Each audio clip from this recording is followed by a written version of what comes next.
So, hi guys, good evening. Welcome to Miss Ambisjosa sa aking YouTube channel at welcome to MGTV sa aking page. So, ayan guys, for today's video, ay hindi na pala night. So, ayan, for tonight guys, is magnunulos na lang muna ako kasi medyo masasama pa yung pakiramdam natin. So, ayan. Magnoodles na muna tayo. Lucky Me Beef. So, ayan. Ayan, may sipon na pala ako. Medyo masakit yung ulo ko pero kaya pa naman.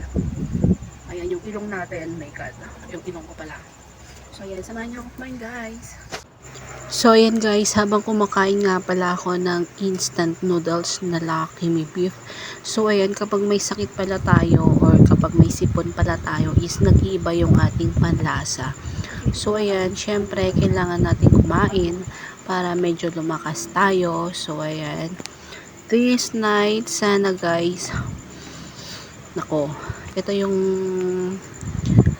yung napakahirap kasi kapag patulog na tayo sa gabi, alam nyo naman kapag may sakit tayong sipon, kahit sipon pa yan guys, ang hirap huminga kapag gabi kasi barado yung ating ilong, tapos ayaw natin sa electric fan. O diba, kahit simpleng sakit lang yan guys, pero mahirap pa din naman. So, ayan naman na for today's video guys. Thank you for watching. Bye!